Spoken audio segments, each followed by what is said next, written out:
Hello, everybody, and welcome back to the next interview in my Business Success Tips series. Today, it's my great pleasure to introduce you to my friend, Rob Warlow. Now, he's a business finance expert, and he owns his own business called Business Loan Services. And he supports business owners, entrepreneurs across the United Kingdom in accessing finance to grow their business. Now, for those of you who are outside of the UK, you might think, well, this might not be that relevant to me. Well, it is, because we're going to be talking in broad brush strokes about what it is a business owner must do and must not do in order to access the type of finance they want to grow their business. So, Rob, welcome. Thank you so much for talking with me today. No, delighted to be here. Thanks for the invitation, Adèle. It's my pleasure. Let's start with telling my listeners a little about you and your background and how you came to become a business financing expert. Yeah, I guess at this point I normally have to hold a confessional to say that for about 25 years I was one of those nasty bank managers. We'll let you off. Yeah, there we are, confession done. I started off in banking from early age, straight from school, did all the usual stuff, and just worked my way up slowly to the ranks and heading corporate and small business teams, looking to push money out. Took a kind of a brave step, many people said. In 1999 I left the UK. I was working with one of the main high street banks at that stage. Left the UK when an opportunity came up to go and work in Africa with that bank. So I took a step and thought, right, okay, this is a good opportunity. So left the UK in 1999 and went to work in Uganda. Wow. Heading up a corporate team out there for 2 years. That must have been quite interesting and somewhat different. Great time, great country. If anyone ever gets a chance to go to Uganda, do so. A fantastic place, fantastic people. So 2 years there, and then I moved again with that bank, which is Barclays Bank, across to Mauritius. So I had 2 years in Mauritius then, courtesy of Barclays, doing another job there. That was great. And then again, one of those crossroads moments that we all have, I guess. Barclays at that time said, right, Rob, you've been away for 4 years from the UK, time to come back. And I thought, no, I'm quite enjoying life as an expatriate, I must admit. So I left there and went back to Uganda as a managing director of a privately owned bank there for 3 years. So did 2 stints in Uganda, essentially. Then moved again, another 3.5 years in Kenya with another privately owned bank, and finished there 2009. So it was 10 years overseas. Wow. And another crossroads moment. Had a young family, and thought, right, now's the time perhaps to head back to the UK. And interesting, the way many business owners start their business, I saw a gap and an opportunity. Obviously, during the 10 years that I'd been away, the financial crisis had happened, and all the banking problems had surfaced.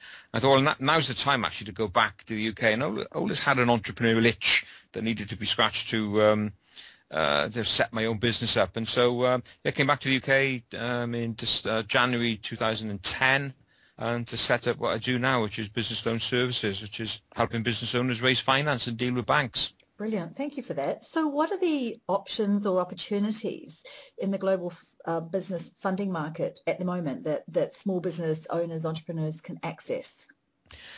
The whole funding scene has obviously changed a lot, very much since the recession started, 2007, 2008, particularly around the sheer number of financing options that are available. I think one of the problems that we suffered during the boom times, really 2000 onwards, is that access to credit and finance generally was made so easy.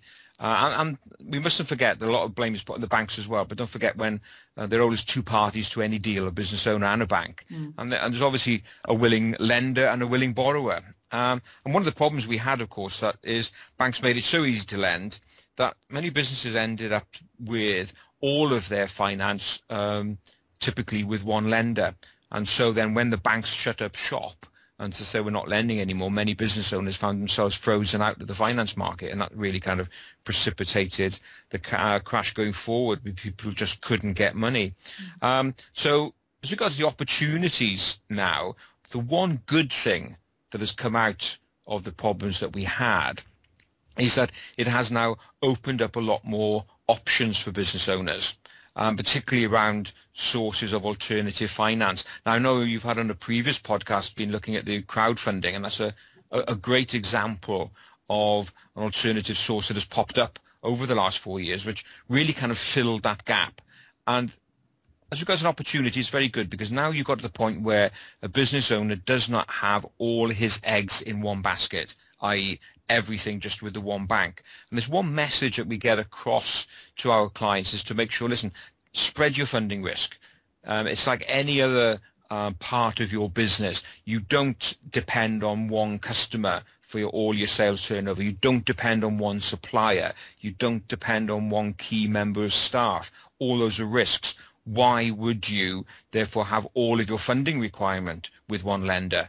Spread it out. So as regards to the opportunities there, I think they've never been better, especially as we stand here now, with regards much more appetite amongst lenders to lend. So the major opportunity now is going out there and trying to grab some of that new money, those alternative sources which have popped up. So what you're saying, with the global financial crisis behind us, hopefully, and today it's the 8th of May here in the UK. We've just learned the election result that occurred yesterday, so there's a lot more certainty. Certainly in the UK, I guess you're saying the debt and bank funding markets are freeing up. Can you extrapolate and tell me that they're freeing up in other economies as well? Yeah, definitely. You could just see there's much more, as you say, certainty and confidence now. Certainly in all the business that we speak to, people are much more confident going forward. We felt this kind of increasing return to confidence about 18 months ago. But even since the start of 2015, it's gone up a notch again. It did tail off a bit. There's a few weeks before the election where naturally people will just be a little bit nervous to see what direction it takes. So confidence did ebb a little bit. But globally, you just see that markets are beginning to improve.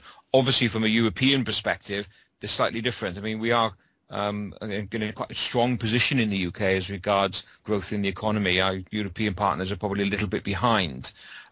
But clearly there are opportunities now to grab for all businesses, for the ones who are prepared to do that, and accept the fact that many people or business owners have been bruised so much by the experience over the last few years that there are many people who just say, you know, we are never, ever, ever going to go borrowing money again.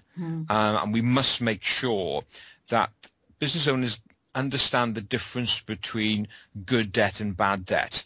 There is an element of good debt.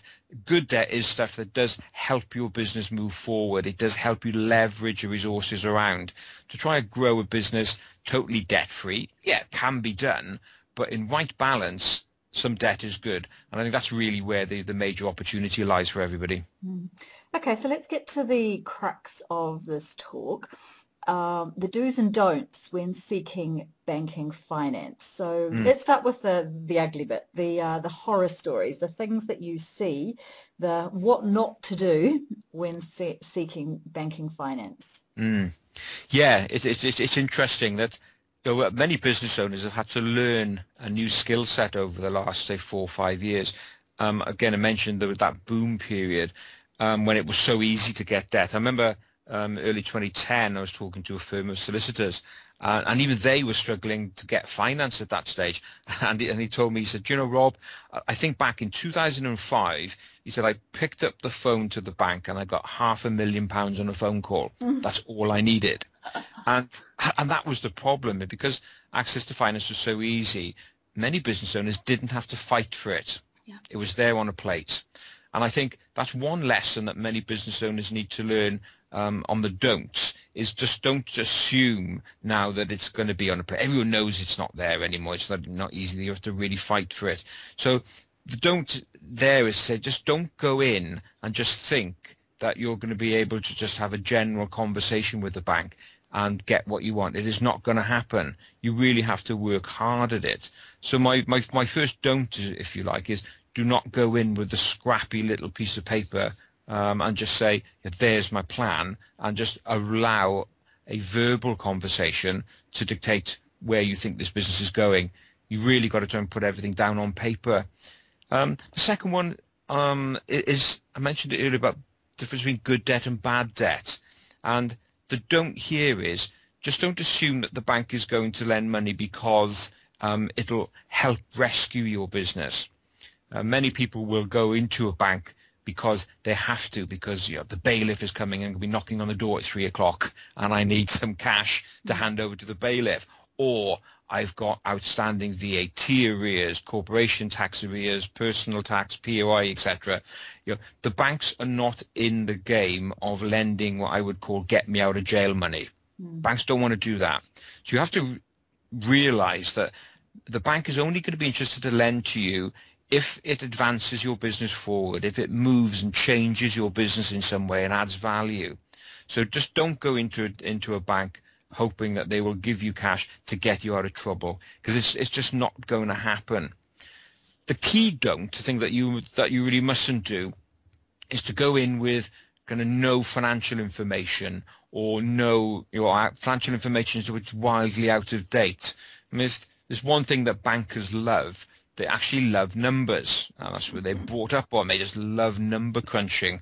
And to go in to a discussion with a bank with accounts which are wildly out of date is just not going to do you any favors, because the bank just wants to know, at the end of the day, they want to know the answer to this question: are you safe to lend money to? And one of the key tools that they have available in order to answer that question is financial information. A great example, I mean, as we speak today, I've got a report to send off to one of the high street banks on behalf of a client that we're helping out. The bank is causing great pressure, putting a lot of pressure on the company, and part of the problem is, because it's a partnership, and they hadn't produced accounts for the last 3 years. The last set of accounts was in mid 2012, over 3 years ago. And so the bank is just lending blind. And of course, naturally, they've got very jumpy. And in situations like that, the bank is never interested in any more discussions because they're lending blind. So you've really got to get the financial information bang up to date. So that's the major don't. Don't go into an interview with nothing. Equally, you've got to look at your financial forecasts as well. Let's say a bank just wants to know, do you have the ability to repay? So if you go in there with no kind of financial forecasts, the bank's just going to say, well, how can you demonstrate to me that you can afford to pay this loan or afford to pay the overdraft back? And whilst we can argue that financial forecasts are like a fairy tales, if you like, and very much guesswork, yes, they are. But the key thing is that by sitting down and looking at a financial forecast, you're being forced to ask questions of yourself, and you will get to know your business better by sitting down and going through a lot of what-if scenarios. What if that debtor doesn't pay up in month 3? What happens if they delay it for another 60 days? What does that do to my cash flow? Okay, yeah, if I play around with it there, I can see I'm actually going to lead a lot more money. So, don't go in with no financial information, or information that's out of date. Just doesn't work for a bank. Another don't, and it's a very emotive subject, is around the situation around security. I'd say it is a very emotive subject for many business owners. The banks have really gone back to type, and security now is really one of the first questions they ask. Again, if we go back to the boom days, it was usually the last question that was asked.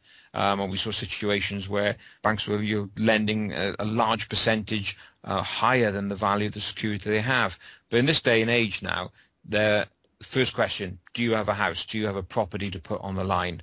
And that's a tough one for a business owner to answer. But it's the banks who are holding the cards at the end of the day, and they just want to say, right, what is my get out of jail card? What's going to protect me if you don't deliver on the promises that you've put in your business plan? So don't go in there in an interview expecting that you're not going to be asked to put any security down, because you will. And if you're a limited company, that comes typically in the form of a director's guarantee. And that's something that is really, if you're borrowing as a limited company, as a minimum, that's going to happen. They're going to ask for a guarantee. Just before we get on to the do's, what's the typical process around accepting a proposal? I mean, the bank manager, as they used to be called, and I don't even know that you'd see that type of person these days at a bank, but the person you have the interview with, as you call it, do they have any lending discretion, or does it have to go up the line through a number of hoops, and even though the person you interview thinks it might be worthwhile, the credit committee turns it down? Yeah, again, this is another interesting change since the credit crunch. I mean, pre-credit crunch, a lot of the bank managers did have individual limits, so they could lend up to a certain level without really referring and seeking approval from anybody else. And in response to the credit crunch, a lot of those kind of limits were taken away. But even over the last 5-6 years or so, obviously there's been a big advance in automation and credit scoring in particular. So if you're a very small business looking for an advance, say typically anything below 30,000, below 25,000 pounds, the chances of you actually interacting with a human being, perhaps other than a call centre, are practically zero. Banks just, it's just not cost effective anymore for human intervention at that lower end. And this is an important point to bear in mind about the importance of your own personal credit record, especially when you're, say, looking to borrow the lower figures, when really the only publicly available information is what's out there on your credit file. So you've got to make sure that your credit file is clean, no defaults, that you've not overextended yourself, that you do have a little element of debt as well. It's quite perverse. If you have a good credit record, many people think, well, I haven't got any debts at all, therefore I've got a great credit record. Oh, don't start me on that topic. Being a property investor and credit scores in this country does my head in. Yeah, but it is the be all and end all, particularly say that £25,000 and below. So one thing I always recommend to people is make sure that you know what is on your credit file. And I said, many people think if they haven't got any debts, that's great. But the problem is the credit reference agencies have nothing against which to benchmark whether you are good for debt because you haven't got any track record. So I always advise people just take out a small element of debt just to get on the radar if you're going to be looking to borrow hefty sums in the future. And that's, so yes, just on that, and that's even if they're borrowing via a limited company, albeit a small one. You're saying that the banks will always look back at their personal credit ratings as well as perhaps the company ones. Absolutely, and this is probably one key misunderstanding many people have. If you're a sole trader or a partnership, then everyone understands it's my personal name. I am the business. When people become incorporated and operate through a limited company, legally, yes, that company is a separate legal entity in its own right. And many people therefore think, right, I'm divorced from that business and that the company has its own credit history, therefore my personal credit history as a director is irrelevant. But it's not. In the small, medium-sized market, the SME market, regardless of whether you're trading as a sole trader or whether you're trading as a limited company, you are the business. You are the one that will make it or break it. And so even if you operate through a limited company, a bank will, yes, look at the limited company's track record to make sure it just has a clean credit file, but it'll also check against the directors as well. And we have had many cases where deals have fallen apart because the director's personal credit history and credit file is just not clean enough. And it's a reflection of how a person runs their finances, both limited company and personal, but what they see in a credit file. And so you can end up in cases where a bank will say no, despite the company being okay, just because it gets scared off because of the director's credit file. Okay, that's really helpful. So, yes. But back to your question about the process then, as I said, below 25 grand, the chance of seeing anybody fairly slim, and it just lives and dies by what your credit file says. As you start getting 50, 100,000 pound and above, then you increase your chances of getting in front of somebody, and that's really then about presenting the right information. They package it up, put their own recommendation against it, and then typically it will go up the line to a credit committee or credit underwriter. Beginning to see some banks out there now giving lending limits back to managers for lower end. So it is getting a bit easier, but that's typically the structure. Okay. So the floor's yours. Tell me about all the do's. What business owners, entrepreneurs must be doing as they put together an application for finance or banking finance particularly. Typically, it's kind of the opposite of the don'ts. I mean, the first thing I would say is obviously put a business plan together. You're there really to make sure that you present your business in the very best light. Now, you may think that, okay, I can go there and I can verbally present it. And yes, you can, but you won't get over all aspects of the business. And so it's really worthwhile you investing time putting together a business plan. A business plan does not have to be the size of War and Peace. Your 15 to 20 page document, if that. It's really answering 4 questions when you're putting a business plan together. Almost chapter 1, where we come from. That's all your background, the history of the business, history of you as the owner, where the idea came from. Chapter number 2, where are we now? A picture of what the business looks like, who our clients are, the products we sell, the manufacturing process, our marketplace, do we sell regionally, nationally, globally? So that's kind of where we are now. Chapter 3, where we want to be. This is where you start now painting a picture of what the business is going to look like going forward, where you set out the goals and the objectives that you've got, setting out exactly the project that you want funding. And that chapter as well, just talking about then what do you want from the bank. And then the last question, the last item we need to address is, how are we going to get there? So you've said where you want to be, but then it's the how. Because at the end of the day is what the bank wants to know. Yes, you told me about what you want to use the money for, but what are you going to do tomorrow to make sure you can afford to pay me back? And this is where really it makes it much more action focused about the specific things that are going to change or you're going to implement within the business. So the first thing, put the plan together. You can go onto the internet, type in your favorite search engine, business plan template, business plan outline. You'll find lots of templates out there that will help you. So it doesn't have to be the torturous process that many people think it is. So first one, put the business plan together. Second one, I've already mentioned about the importance of financial information. You really need to be on top of your accountants. And all the clients that we work with, we're really on their backs. As soon as year end is finished, get the books in. Don't hang about. It's a deadline that will loom up fairly quickly, so you may as well just get on with it. So liaise with the accountant as soon after year end as possible to get them in to put all the information together.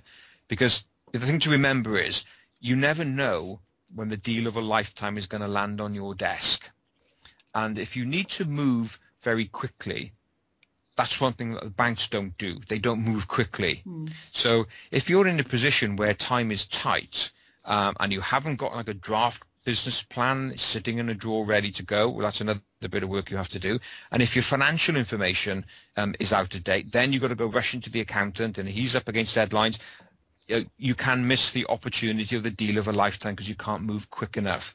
So I always say to everybody, always be on top of the numbers, and that includes management accounts as well. Now, I know you come from a financial background as well, Adèle, so I know I'm talking to the converted here, aren't I? You are. About having management accounts. I mean, you can't manage a business in today's climate not knowing what you're doing in profit terms on a monthly or quarterly basis. It's the major tool within the business, and it's looking at management figures. Really, you can use that so important question in a business: why? Why have my sales gone down this month? Why have my costs gone up this month? Why have my profits gone down? Why? That's how you can use management information regularly within a business. So the do is that always be on top of your numbers. So you've got everything ready to go. So you've got a business plan, you've got the financial information. The thing there is to try and remember what you're trying to do, and that's trying to convince the bank that you can service or repay the debt. And that's got to be a big thing, is to demonstrate that you can do that. It's back to what I said earlier about financial forecasts as well. In there as well, another do is to make sure that you really highlight the opportunity that you want to grab. And this is, again, alluding to a point I mentioned earlier about banks want to lend money to businesses that are going to use it to enhance the business or create additional value within the business. They're not interested in just lending money that keeps a business where it is. It's not really what they want to do anymore. It's all about now moving it forward. And so a bank can actually say, yeah, look at that business that we helped 18 months ago. We lent them £100,000 or whatever it is to buy a commercial premises. Look at them now. So it's all about making sure you identify the opportunity and also demonstrating to the bank that this is a positive move for the business going forward. So there's a couple of do's there. Brilliant, brilliant. So if a business owner gets turned down by one bank, is it wise to keep talking to other banks? Is there, well, let's assume they're looking for more than the automated process, so they're actually talking to people. Do they just keep walking the streets, finding the next bank, or what would you recommend? Yeah, I mean, the thing to remember about banks is some banks like certain sectors and some banks don't. So you've got to make sure that you're actually dealing with a bank that wants to do more business in the sector that you're in. But the key thing is, though, if a bank has said no, you've got to step back and ask yourself, because, well, why did they say no? Just don't assume that you have the perfect deal and you ended up with a bank manager who just didn't get it. Invariably, when a no comes, a message is being sent to you. Now, this is one area where I know banks are trying to be better at, but it's still a bit patchy, where they're not very good at actually giving you or giving business owners very hard reasons as to why they said no. I know there's a drive to try and get banks to be a lot more specific, because at the end of the day, if you've walked out of a bank with the no ringing in your ears, you want to be able to do something about that. Yeah. You want to be able to know, well, what was it that they saw in my business that frightened them off? I don't see it. What have I missed? So at the end of the day, bankers are they're a strange breed by their very nature, and not entrepreneurial in their thinking, and so there may be some kind of element of the jigsaw that you're missing. So if you do get a no, the first thing you must do, instead of just slamming the door behind you as you stomp out, is to take a pause for breath and just say, why? Yeah. Why? What is it that has frightened you off about this? Because you can't just go from one bank having got a no and go straight to another one, because all you're doing, you could potentially be repeating the same mistakes, and you're not going to get a different answer. So it's sitting down and understand, what was it that scared you off? So the first thing, if you've got that no, just take a step back, reflect, and think, right, what needs to change? Listen to the message. Perhaps you need to change the plan a little bit, make it put a bit more emphasis on that opportunity. Perhaps there may be something in there about the financial information and the forecast that's not right. Perhaps the offer of the security that you were willing to put on the table just wasn't enough. Just sit back and listen, and then take the opportunity, say, certainly to go and look for another bank. But as I mentioned at the beginning, and there's been a rise in alternative funding over the last 5-6 years or so, and just don't assume that because your banker said no, another alternative lender wouldn't say no. We've seen the rise of crowdfunding. I was looking at the statistics earlier for the first quarter of 2015 from the Peer-to-Peer Finance Association. In the first quarter of 2015, they've lent out £459 million in that first quarter. Now, in the grand scheme of things, it's not huge, but that was a 33% increase on what they did in the last quarter of 2014. Wow. So there's a lot more alternatives out there. Short-term funders, crowdfunding, asset finance, invoice discounting, all of these sources are growing, whereas bank lending is shrinking. So just look around. Just don't assume it's another bank you need to go to. Is there another source of finance equally credible that I could turn to? So that leads me nicely into a question around you and people like you. Why should entrepreneurs, business owners seek out people like you to get help in this process of raising finance for their business? Yeah, I think one of the key problems that business owners face today is a matter of time, or scarcity of time. Dealing with banks and finance companies generally, it is not a quick process, and it can be quite debilitating at times. And so I guess where people like ourselves and other commercial finance brokers and finance advisors come in is, one of the key things is, and the message that I get across to the business that we deal with is, listen, we'll take this hassle away from you. You get on with what you know best, which is running your business. We know what to be saying to banks. We know where the potential pitfalls are even before we go. So the first thing we can say is, right, what we need to do, right, we need to get this financial information right, we need to get this business plan right, we need to work on that first in order to you to avoid wasting your time by jumping in too early. So the value of external advisors like that is being able to come in and take a quick look at the business and say, you're not ready yet, here's why, and here's what we need to do to put it right. So it really does save an awful lot of time and effort by getting out there too early and getting that no and then just assuming, right, I'm finished and that's it. So the real value there is that external support, putting the plans together and saving the business owner time so they can just get on with doing what they do best. I think the next reason as well is, as I mentioned, the market has changed a lot. As I mentioned before, during the boom days, banks were just really the only source, or primarily the only source that many businesses turned to. But over this last 4 years, there's been an explosion in sources of alternative lenders out there. They're popping up all of the time. And so for a business owner to try and keep track of what's going on out there is next to impossible. And so using a commercial finance broker, an external advisor, they know who to go to. They would know, okay, this type of deal, that type of lender would suit that deal to a T. That's where to go. Other short-term providers coming up, yeah, it's not medium-term debt you need to look for, it's short-term debt. This is not a long play, quick, let's finish it, it's a short-term debt, do that. So all these players that business owners necessarily wouldn't know about. Those are the key value reasons why you need to bring someone external in. Really helpful, thank you. So just finally, 3 key tips that you would give a business owner that's mulling over how they grow their business and knowing that they need access to some kind of financing. What would you say to that person in terms of what to do and how to do it? First of all, I would say it's don't be afraid of taking on debt. Now, many business owners may listen to this bit and say, well, I'd love to take on debt, but I can't.